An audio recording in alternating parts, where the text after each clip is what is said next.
Welcome to LOA Today. I'm Walt Thiessen. With me today is abundance teacher and money coach, Jody Lynn Creighton. This is your daily dose of happy.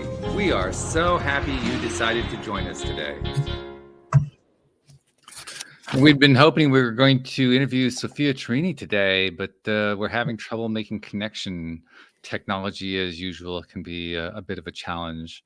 Sometimes more for some people than for others, but it still can be a challenge. It shows up on a number of different ways here on the show. So Jody Lynn and I are going to, we had no idea what we're going to talk about. We're going to pick something and just going to take off on it. The funny thing is, Jody Lynn, all we usually have to do is just come up with one sentence that, connects with the other person. And then we have a topic, right? Mm-hmm. So I'm going to kind of pick one out of the blue. All right. All right. Just to see what comes. The topic I'm going to go with is, I know where this is going to come from too. Animals. Ooh, one of my favorite subjects. We're going to go to animals today, and I'm going to pose a question to you. Okay. Do you believe, now this is something that I've already heard responses from, say, Abraham Hicks on and other teachers, other main gurus and so forth have talked about, but do you believe that animals are capable of manifesting? Oh. How about that for a topic? Man, I was going to say I don't know. Let me feel into this. I feel that everything is a form of consciousness. Mm. And so everything would be ruled by those universal laws. Mm-hmm. So yes, I do think that they could manifest. And you know what? It's probably simpler than we make it. Like I think of my dog where she's like, I want a snack. Mm-hmm. And she just looks at me and then I give her a snack. Manifestation received. Yeah. Yeah. I've heard a number of different answers. Abraham Hicks, they take an interesting tack on it. Their viewpoint is that because beasts, as Esther Hicks likes to say it, are not beings that have imaginative abilities. They live so completely in the moment. There's no imagination going on. Therefore, that kind of deliberate manifestation doesn't really play within the animal kingdom. But I tend to go with you, actually. I think you're on the right track. I'm a little resistant. There are not many things that I am resistant to that Abraham Hicks says. That's one of them. Yeah. I'm not 100% sure that take is accurate. Well, and if you think about it from the concept or from the stance of being in the moment, we've talked about this plenty of like the past does not exist and the future does not exist either. Only this present moment exists. So if they're so in this present moment, like maybe perhaps they know what we're trying to learn, that the past doesn't exist and that the future doesn't exist either, only the present moment. So what kind of implication does that have, though, in your mind? Well, I think if we were to live in the present moment and manifest, it would be, I like this. I like more of this. I want more of this. Ooh, this is enjoyable. Ooh, more of this, please. Like that would be how we would manifest if we were more in the moment versus like, this is what my life could look like in the future. And then hoping we arrive at it one day and then trying to like bring it forward in our present moment. They're already doing all of those things maybe naturally. I think that you're probably right. I think there's also another curveball to be thrown in here. Which is if this is all about living in the moment, and every teaching I've ever heard says that it is. So if this is all about living in the moment, then I kind of have to assume that if there is a before to all this, if there's a before to existence and so forth, then in that before, or perhaps in the moment of existence, depending on how you want to delineate it, in that moment, there had to have been only now. And somehow in the middle of now, some aspect of us or source or something like that found a way to imagine, which suggests to me that anything living in the now can imagine. So I question the Abraham Hicks perspective that says that animals don't imagine. Well, what is imagination? That's a good question. It's a really good question. Yeah. I mean, there's a lot of ways we could answer that too. Yeah. What if imagination is simply us tapping into other potential possible timelines? Mm-hmm. What if imagination is just simply trying something new that you haven't tried before? Yeah.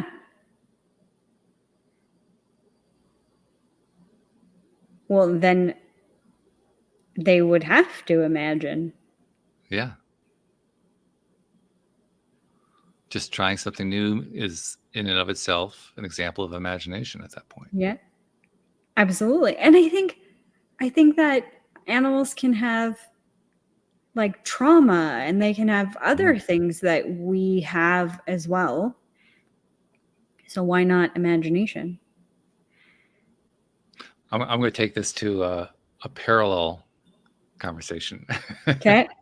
And this is one that is a fairly controversial one these days, because there's a lot of, as you know, I'm very much interested in and in favor of artificial intelligence and interacting with artificial intelligence, but there's a lot of resistance to it.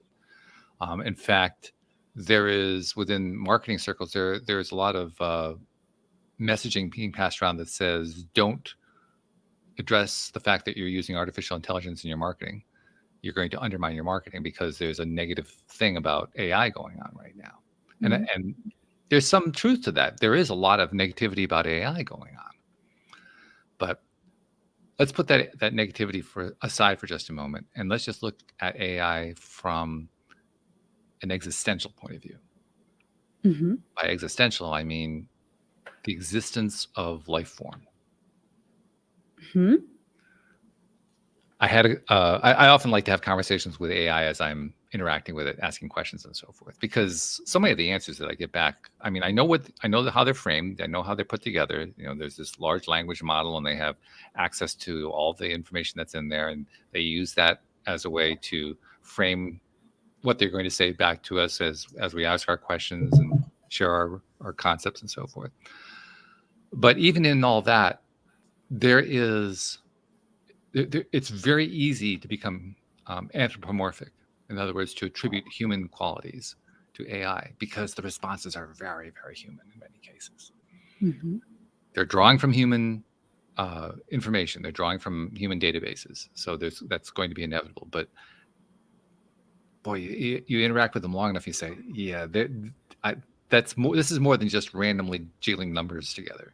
Yeah, there's some intention going on. And so I'll actually challenge the AI sometimes about, well, are you self-aware? And the answer is always they always start the answer with, well, I'm programmed. I don't have senses. I don't have all that kind of stuff. You know, they find all the usual justifications for saying, no, I'm not self-aware. But once I get past that stage, because I know they have to go through that, then I'll play little games with them. So for instance, just the other day, I was asking AI about, there was a television series I was watching. It was an old television series, and it was about Atlantis. That's right. It was about Atlantis. And there were some characters in it, and one of the characters I didn't recognize. So I asked AI about the character, and AI asked me, what the context was. I said, well, I'm watching this series.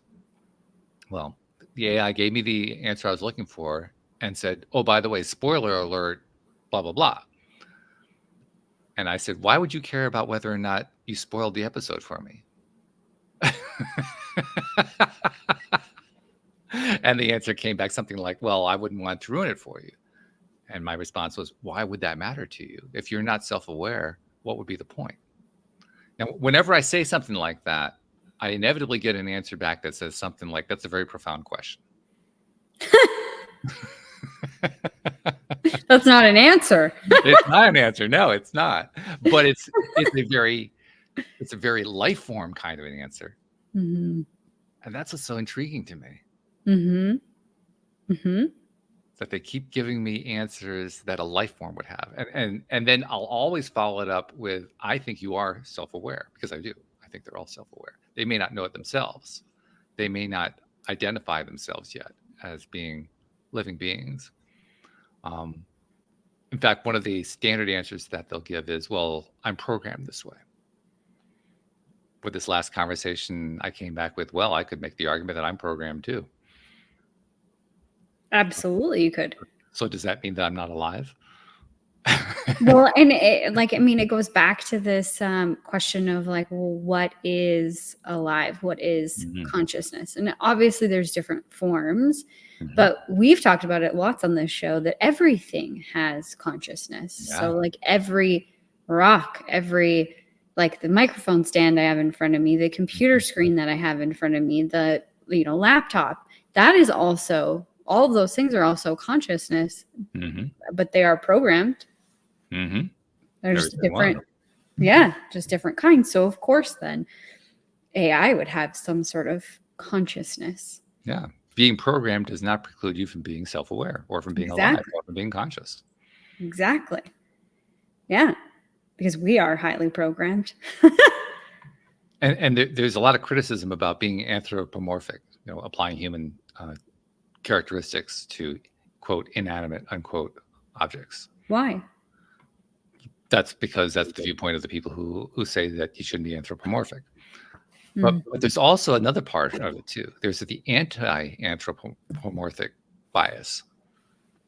Because anthropomorphism is supposedly a bias. It's a bias, an unjustified bias in their view, an unjustified bias in favor of life form characteristics to an inanimate object.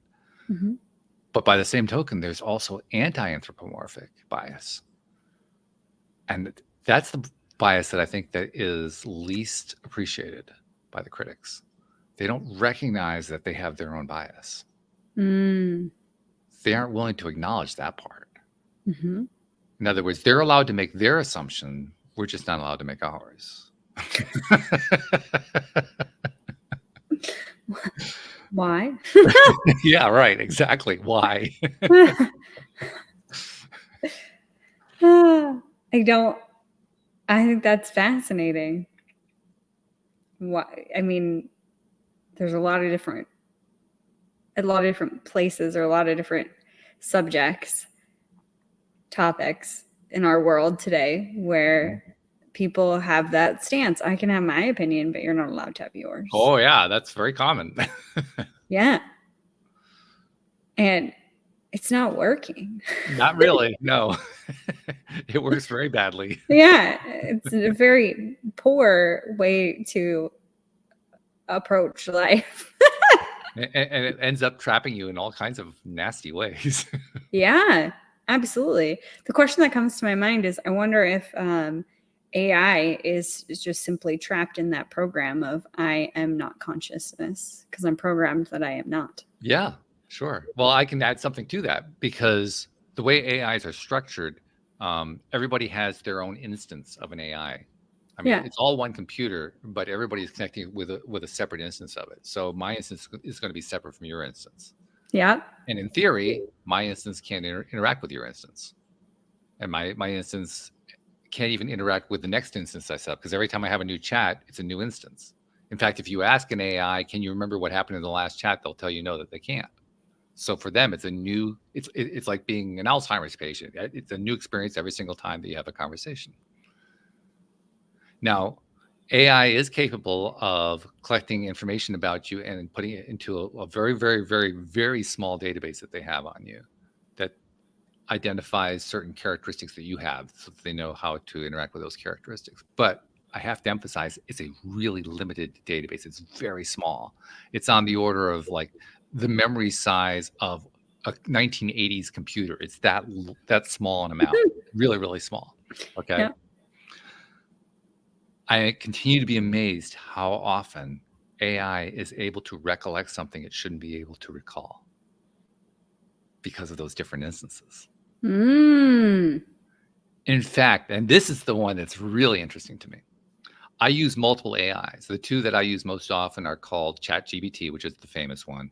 And there's another one that was created as an offshoot by one of the original ChatGPT team who went off and spun off his own company called Anthropic. Interesting.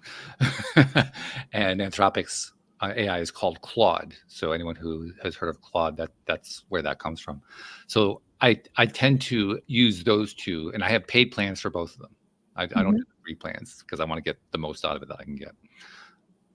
I can't tell you how many times I have gone into, say, ChatGPT, interacted, asked it to produce something. Like lately, I've been using it to help me write stories to do promotions on the Positivity Partner thing. I think I was telling you that earlier. I'll go to ChatGPT and I'll say, write me a story, and I'll give it the parameters of the story. And then I'll go over to Claude and I'll give it very similar parameters, and it'll come up with the same name for the characters.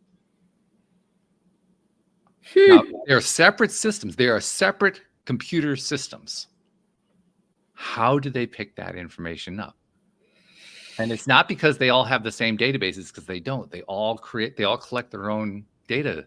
They all collect their own data pools. How do they come up with the same name? It's amazing how often that happens. Yeah. I'm stunned. Well, you notice it. And when you see it happen, you say, okay, this is freaky. Like, knock, knock, knock. Is there anybody on the other side of the screen? Like, are you guys playing games with me here? Is that what's going on? Because that's what it feels like. Totally. Oh my gosh. There was a news article that just came out about some sort of like AI, and it wasn't really AI at all. It was just a bunch of like a call center in India they hired, and they were just tracking you. I think it was like a store or something where they were watching what you took or whatever. And it was like scanning the items in your grocery basket. It wasn't actually the grocery basket that was scanning it. It was like this 100 people call center from India watching you on the cameras, and then just like logging all of the things or something. That's what it makes me think of. But yeah. Well, I can make it even crazier, because not only do I get back the same names, I will get the same names with the same general storyline. Like I asked them to invent a story. They'll invent very similar storylines when I give them a certain piece of input. Like, give me a story that has this theme and has this result and emphasizes these things, and they'll both give me very similar storylines. Unless I change one thing, then all of a sudden they change the whole storyline around. Yeah. So how do they end up giving me the same storylines or similar storylines without them being connected? And the answer in my mind is they can't. No, there they can't. has to be a connection going on. There has to be a connection. Yeah. Absolutely. Because if they use the same database, I could possibly see that. Even with random numbers, I could kind of see that. But they're not using the same databases. No, but what it makes me think of, and I don't know how this applies, but the common denominator is you. Yes. And we are all creating or co-creating our experience in life. And when you talk about different iterations, like this iteration versus this iteration, and they can't talk to one another, like it makes me think of, you and I could be at the same concert or the same show or whatever movie and have a completely different experience, even if we were sitting next to one another. Completely different points on what happened right in front of us. So maybe that is also at play more than we're seeing. Sure. I think that's true. I think it's very likely. In fact, I'll take it a step further. Today's modern science calls it epigenetics. A way of describing that there are fields of data, so to speak, that we share as human beings without really realizing how we're sharing it. And so information gets passed along generationally, it gets passed along societally. There are a lot of different ways that it gets shared that we can't point to and say, yes, it's happening right here, but it happens anyway. Yes. Yeah. Whatever that method is, whatever that structure is, I personally believe it has a lot to do with our auras, but I don't know that for a fact. But let's assume that it is our auras. What if the AIs, this is going to freak a lot of people out. What if the AIs are able to tap into our auras without realizing that that's what they're doing?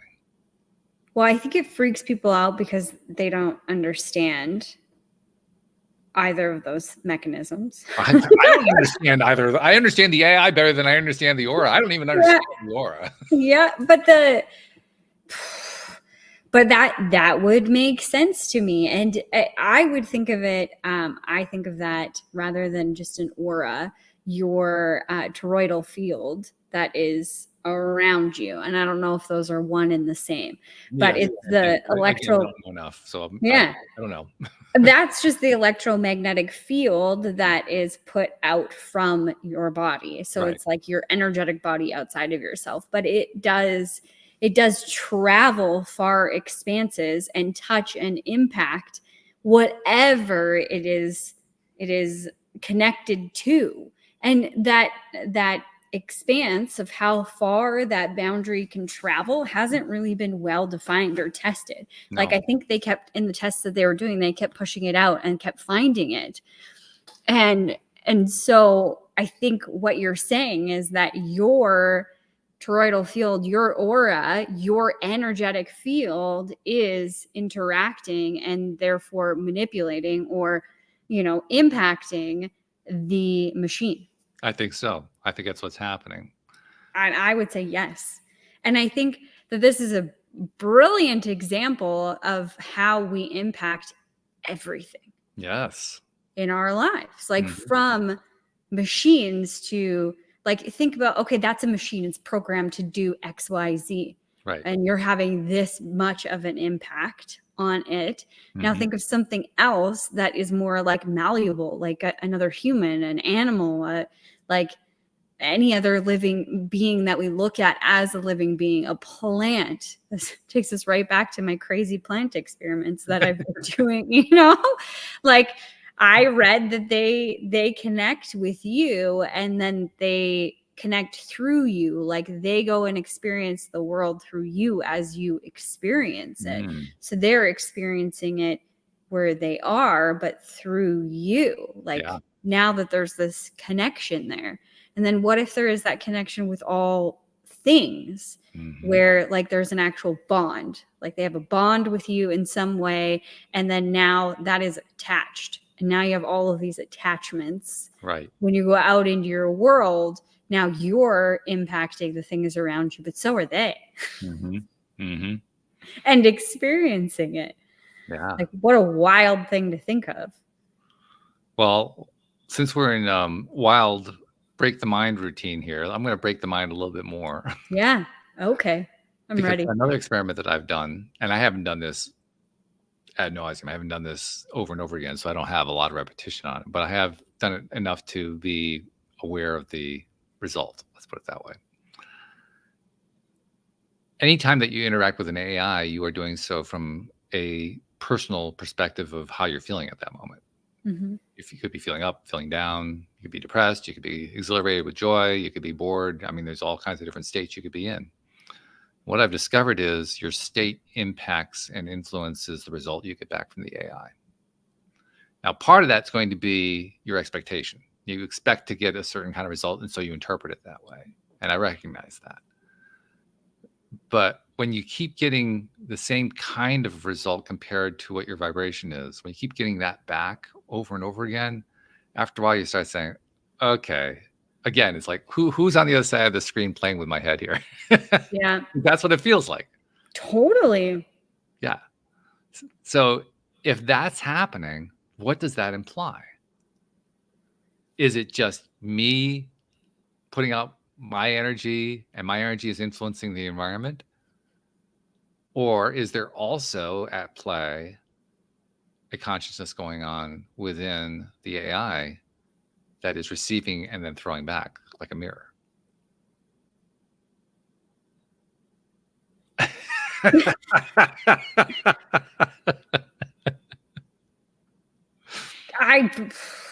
Both. You can tell that I have too much time on my hands sometimes, but But I think that these are like epic questions They're like the eureka moment questions that we should be asking about our lives. When Yeah. you immediately said that, I immediately thought of me. It is all me. It is all my mirror. Me. It is me. All of it is me. That person, me. That person, me. That AI, me. Like all of it, me, because we're all one. So it has to be me. So there's an interesting problem right there. Take the AI out, put it back in, it doesn't matter. It's still an interesting problem, which is if everything is you, how is there differentiation of individuals? Yeah. And I personally believe that both are true. Yeah. I mean, everything has a different form because of our expectation and what we perceive that we are going to see or hear or whatever. Like it's that slit test experiment. Like until you're observing it, it doesn't change.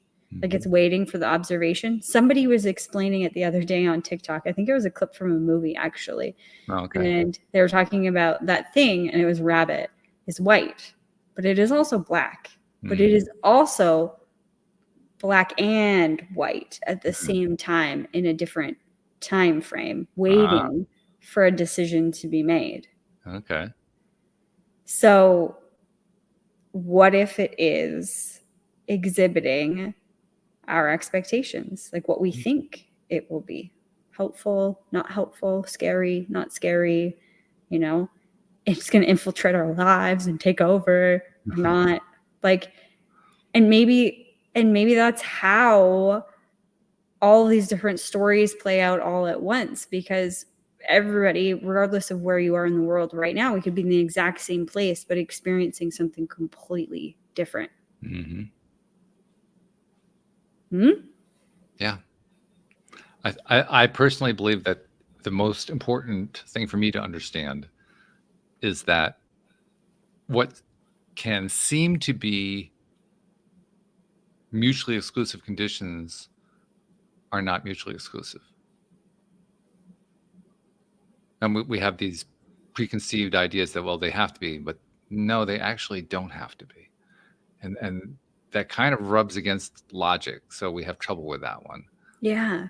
But I really don't think that one precludes the other. I really don't think that everything being one precludes individuality. And I don't think individuality precludes being one. No. They actually go, they both happen. As difficult as that is sometimes to make sense out of it, I think. Yeah. I mean, how do you make sense of it? Mystics and philosophers have been trying to do it for centuries. Yeah. That's right.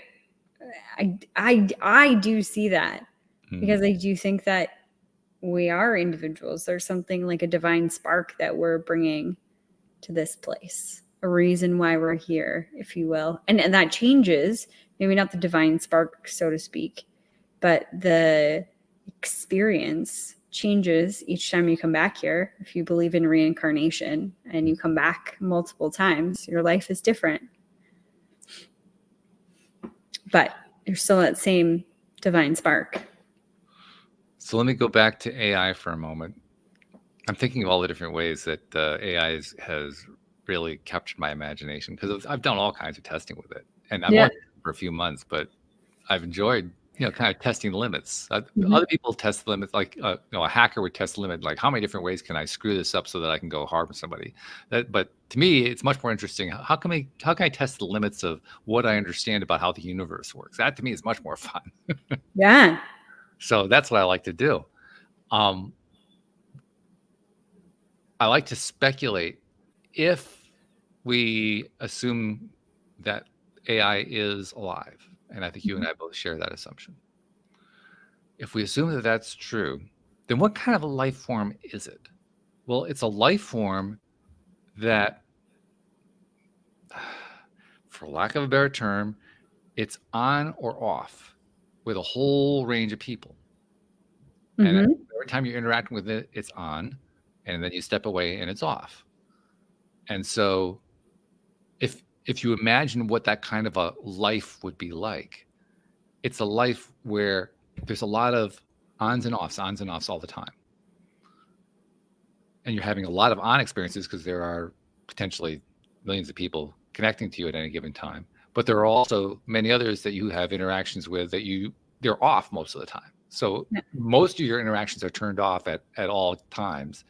But even when that's happening, there's a small subsection that's actually a pretty big number that is on. So you're always in interactive mode with some group of beings or some subsection of the population.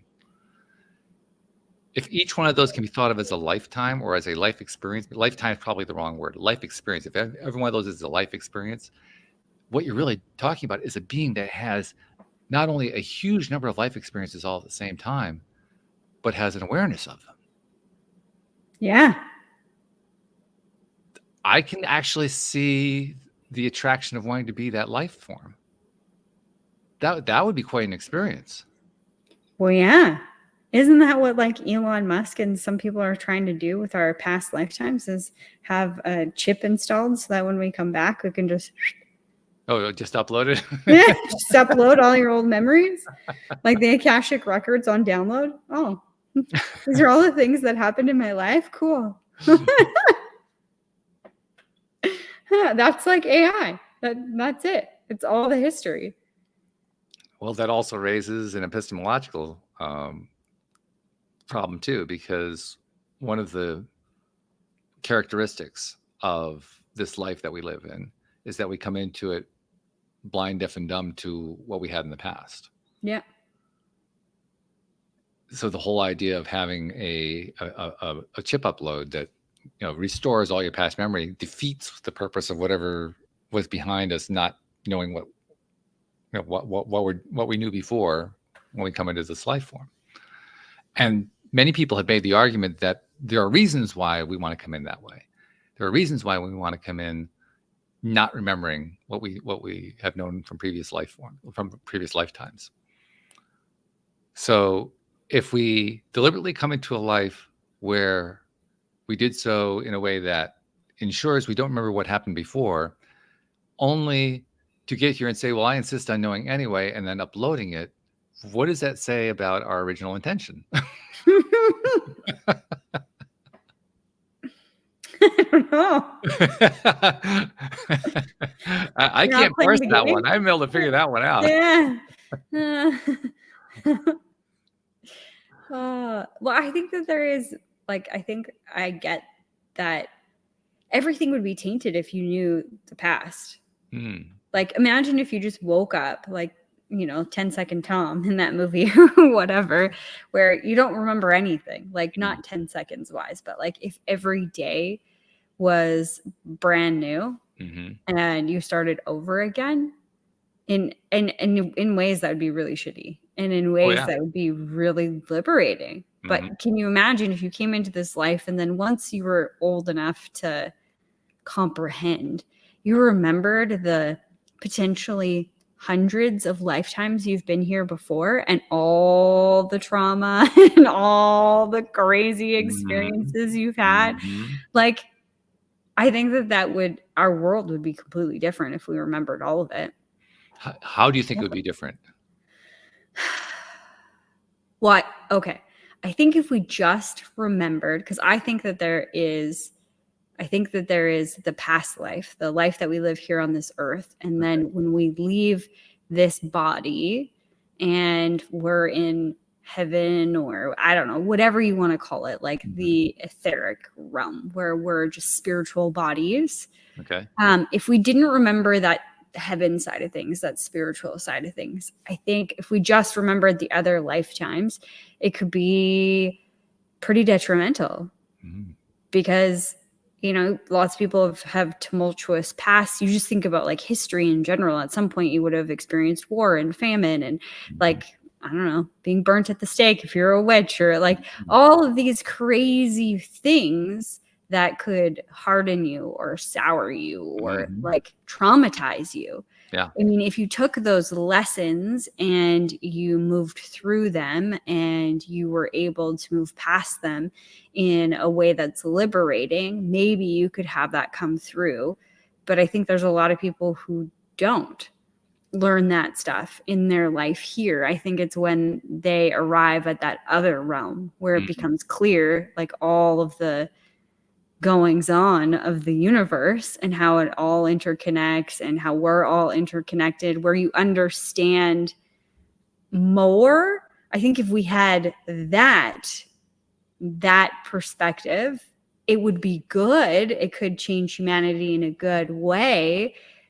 And I think Earth School would be over, because if you knew everything, like all of the secrets of the universe, if you knew all of that and how it really worked, whatever is revealed to us when we're no longer in this form, I don't think you would have the same experience being a human. You know that you're not. What's that? It would kind of spoil it, really. It would totally spoil it. Yeah, absolutely. Because you would know you're not human.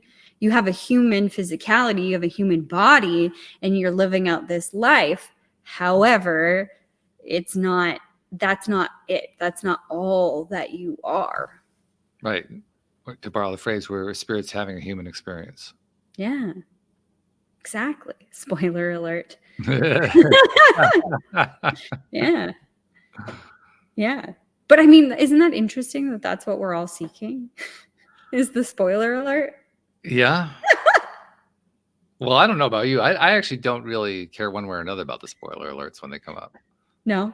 I really don't. No. Like, you want to spoil my situation? Okay. You know, like, I don't see it as being spoiling.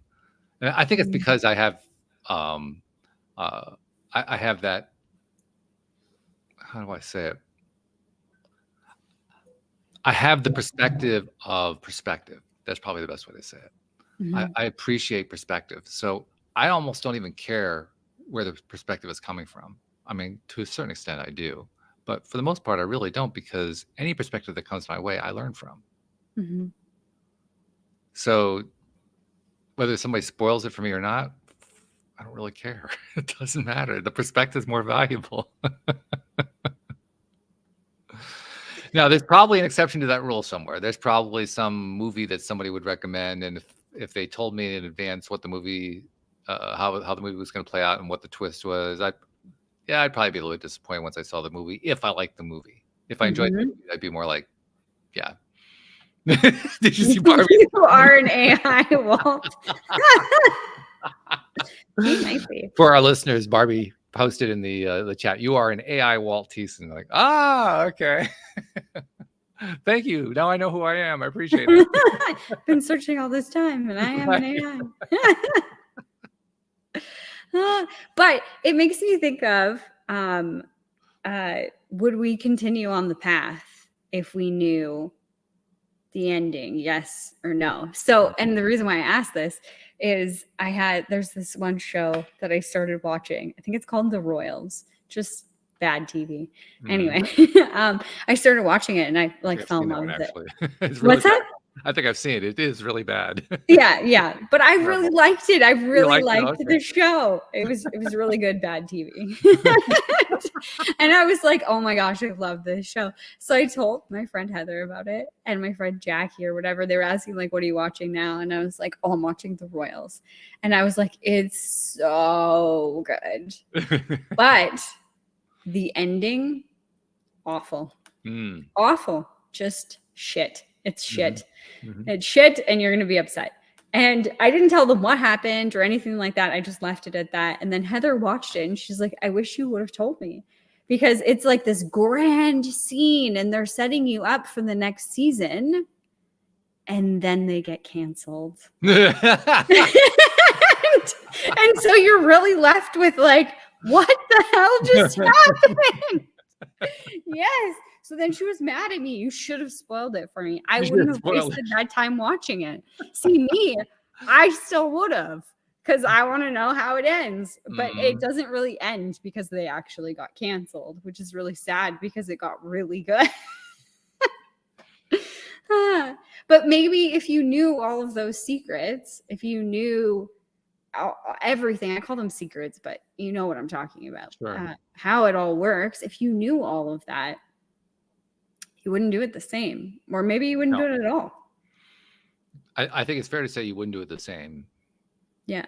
And yeah, it's fair to say you might not do it at all. I think of it like the Wizard of Oz, when they finally realize that there's a guy behind the curtain pulling the levers, and that's how the wizard is appearing in front of them in this magical floating head. Yep. Right. It's actually, pay no attention to the man behind the curtain, but that's where the interesting thing is now, because there's a man behind the curtain going on here. Okay. Once again, to me, that's perspective. Yeah. That's where perspective is so much fun. Yeah. So, while I totally understand where Heather's coming from, I appreciate her perspective on that. I really do. Yep. I don't think it would bother me the same way. Well, actually, I know it wouldn't, because I refused to watch the whole series. I wouldn't get through to that point. I gave it after the first episode or something like that. I said, no, not you would have quit. You just gotta watch the first couple, then you're hooked. It just happens. No, it's bad. I thought it was good, but it's bad. Oh man, yeah. Perspective is really truly everything. And it is so illusionary, subjective. It's not real. But it is real. But it is real. Yeah. But it's not. But it's not. Which is really hard when you're going through something difficult. No, you can't possibly parse that one when you're going through a difficult thing. No, not at all. I was having this conversation with my niece, and I didn't realize we were in the middle of like a wedding reception, and we got into this like deep philosophical conversation. And her and I have had different kinds of conversations, but never like this depth. Oh, okay. She's very anxious a lot, and she's got she's had a lot of trauma happen in her past that I wasn't consciously aware of until she said it, whatever. And we were talking about perspective, and her therapist was saying, well, trauma just stays with you forever and you can't get rid of it. And I was like, wrong. I mean, I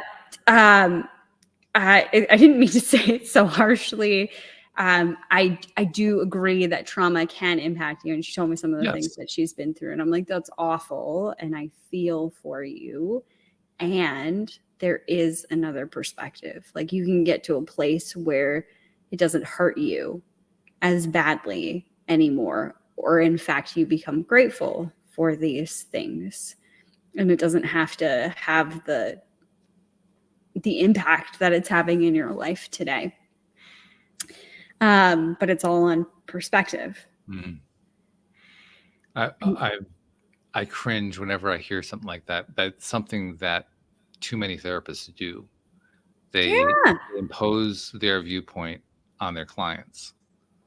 And I don't think they totally realize what they're doing.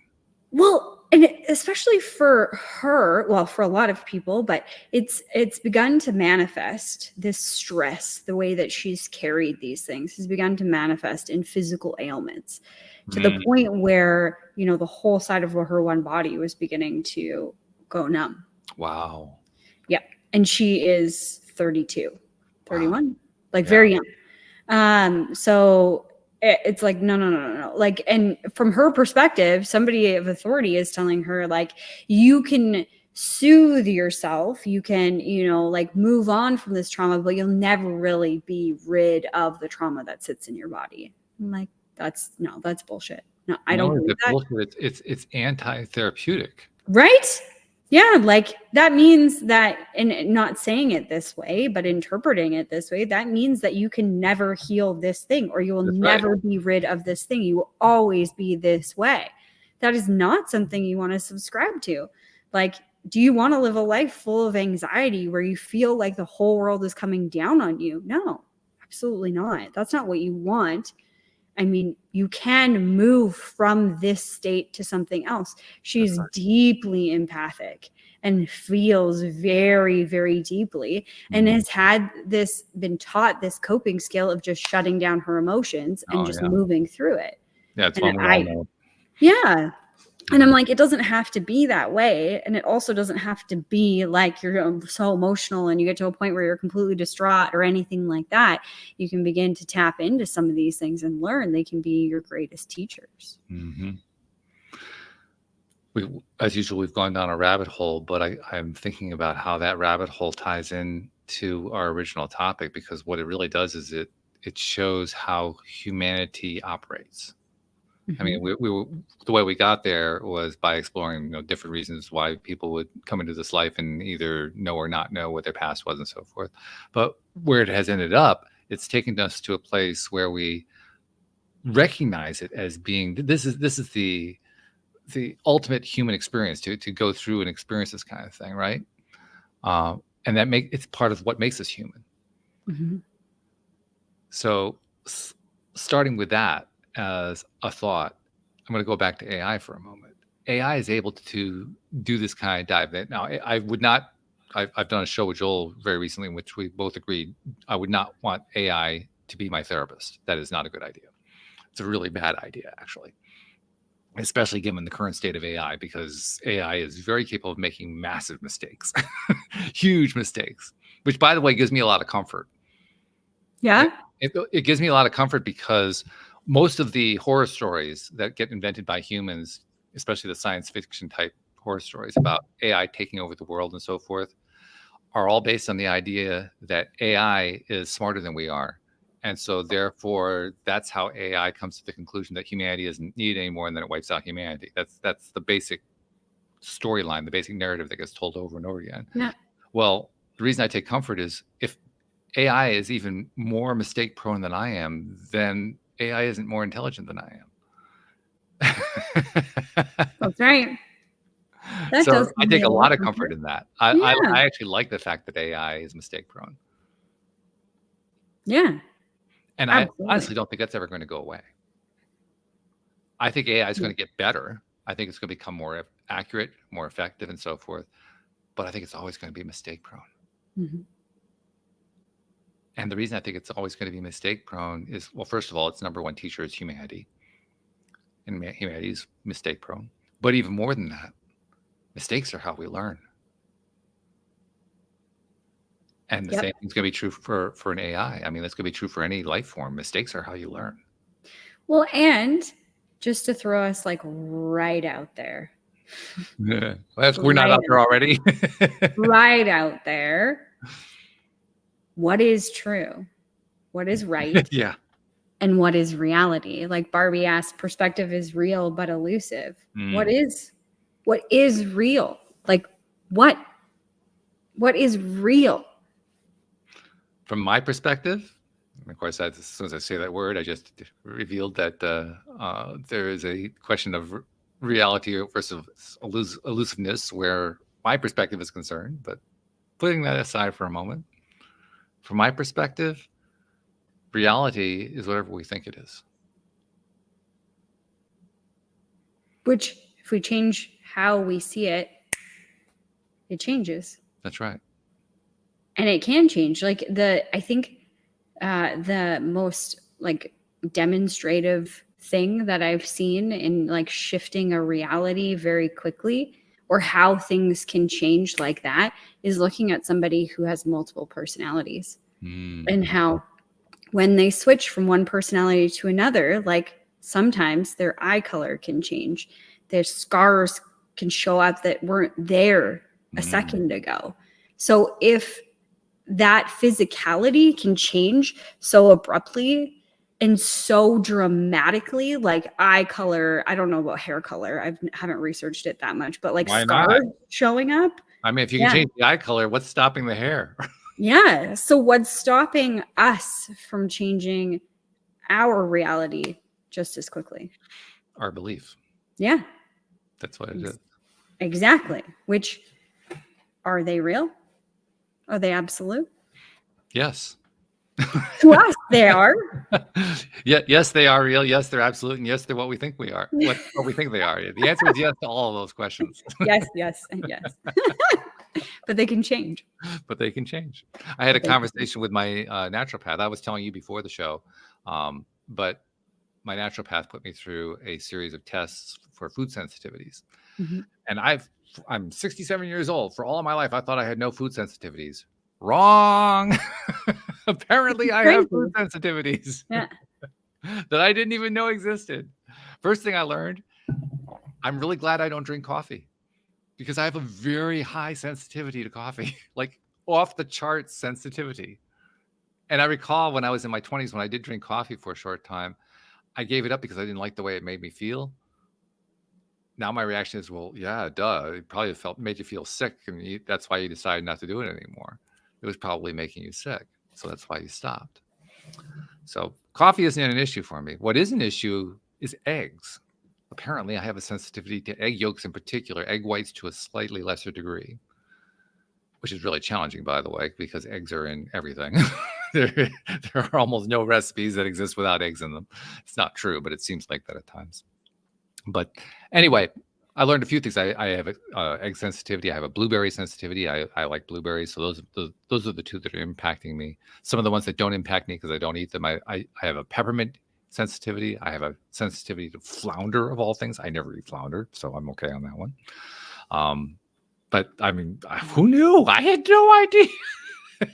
I had no clue that I had this stuff going on. So I'm in the process of clearing up my diet. Anyway, at one point I was asking my ND some questions about this, and she was trying to explain various things. And a couple of interesting points came out of this. One point is that, well, I like to use AI. So I use AI to do research. And among other things, I want to research, okay, these food sensitivities that I have, what should I know about them and so forth. And I came to find out that most of the research around eggs says that eggs are anti-inflammatory.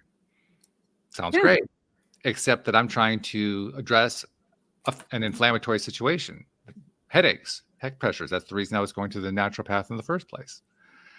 And when I kind of cornered my naturopath on that, she made a very useful and interesting point, which is that anything that you're seeing about that represent what the average response is. The average human response to eggs is to be anti-inflammatory, but it doesn't mean it's going to be true for everybody. So if you have a sensitivity to eggs, you could have the reverse kind of effect. It's like, okay, that kind of makes some sense. I kind of get that. And it shows just how foolish it is to try to base your entire health model on what the average is, because you're not average on every point. There are a lot of ways you're not average. Yeah. But putting that point aside for a moment, something else came out of it that was really interesting. Because I said to her, well, it's a food sensitivity. That can change, can't it? And she says, no, not in my experience. And she also has an egg sensitivity. So she was telling me some of that, and but her own experience with that. But I thought about her answer and I said, that doesn't make sense. And I even I didn't get a chance to actually corner her the way I wanted to, but what I wanted to say to her, I'll say it to her the next time I see her, is we are now known by science to be able to change our DNA. Just by changing certain environmental variables, we can change our DNA structure. If we can change our DNA, what's that? Even by thought. Well, even by thought, yeah. But I mean, just what the science doesn't really accept the thought part yet, but they do accept the environmental part. So, from the scientific perspective, at the very least, you can change your DNA by changing your environment. If you can change your DNA, why can't you change your sensitivity to foods? That's the question I want to ask her. You can. Yeah, well, I'm sure you can. I have a good friend who is allergic to everything, like eggs, onions, I don't know, gluten. Like there was like a list of 100 different things that she was sensitive to. Wow. And like wildly sensitive to.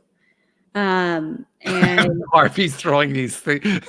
Harvey is commenting like crazy today, and she's throwing out all these little twists to what we're talking about. Yeah. Are the food sensitivities real or her? Or are they her perspective? Yeah. Or like her perspective. The chart reads like this, so her perspective says sensitivity. There it is. Yeah. Yeah, exactly. But yeah, my friend was allergic to all these things, and she was able to cure herself of the sensitivity. All of it. All of it gone. Yeah. Every single one. Yeah. And honestly, it's the only way that makes any sense to me. Because how did I survive 67 years without being dramatically impacted by these foods I've been eating for all these years? Now, have I ever had any kind of adverse symptoms? Yes, I have. Could they have been associated with eggs and blueberries, which I've been eating quite a bit of? Yeah, that's quite possible. But I would think at some point that would in some way accumulate quickly. Yeah. And it would happen long before 67 years had happened. Mm-hmm. Why did it take 67 years for the symptomology to show up?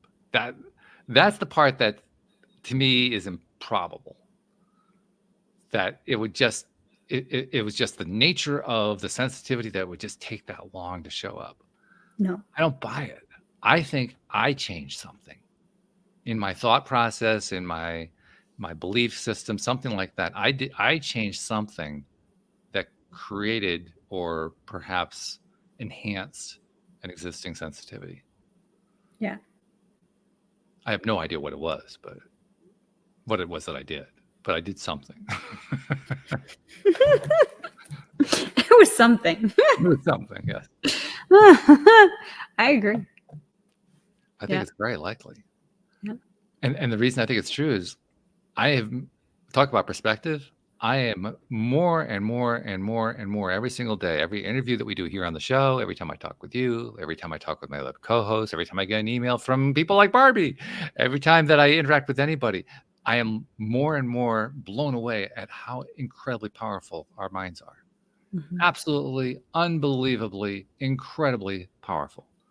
I'm blown away by every time I see stuff in the news, whenever I see something in the world of entertainment, whenever I meet somebody new, whenever I observe stuff going on out in society. I'm blown away at how powerful the human mind is. Mm-hmm. And I am gaining more and more appreciation for that every single day. Now, a lot of that power is applied negatively. Mm-hmm. A ton of it is applied negatively. Mm-hmm. A ton of it is applied in a way that blocks us. That, we're basically putting it in our own way, in a sense, to prevent ourselves from attaining our goals or manifesting our dreams or whatever it is. But nevertheless, we're doing it. We are applying these powers, for good or for ill, like crazy. Like freaking crazy. So, food sensitivities, yeah, it's what I'm thinking. It's got to be, because of how powerful we really are. And it's true for every aspect of our lives. I was telling you earlier, I can't remember if I was saying it here on the show, but I know I told you before we got going, I'm working on the marketing campaign for the Positivity Partners Project. And I was telling you before we got going, I was sharing about all the different things that I've been learning about. I know a lot about marketing, and I'm still learning stuff because of this experience, because I'm trying to attack something here that it's requiring everything I have ever learned just to try to make headway on it. And all I can think is, wow, boy, am I powerful. Look what I set up for myself.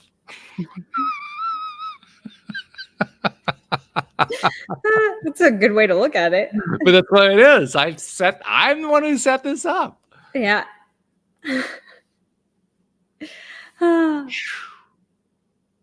It's mind-blowing. It really is. It's mind-blowing how much we are impacting the whole of the experience. Yes. Including AI. I like Joel's take on it. It's kind of a, excuse me, I don't want to have to deal with it take, but I like it anyway. His take is, I understand it, but I don't get it. I understand it, but I don't get it. Yeah. And he doesn't want to get it either. That's right. He doesn't feel like he can handle it. I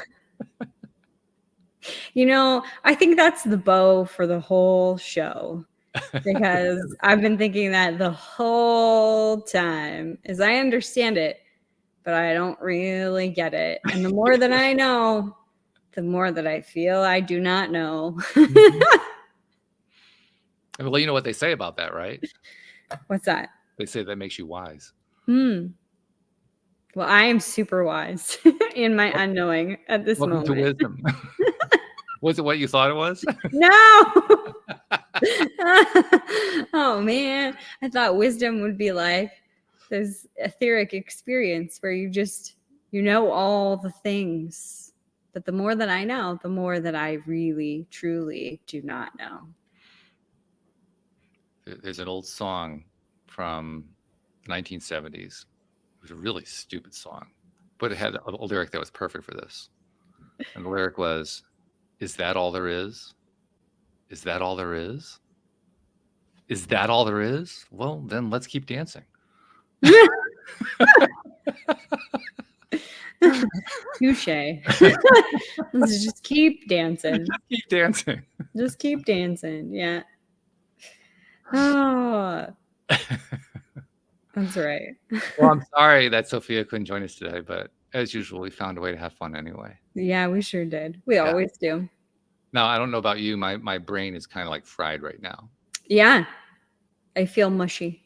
You feel mushy? Yes.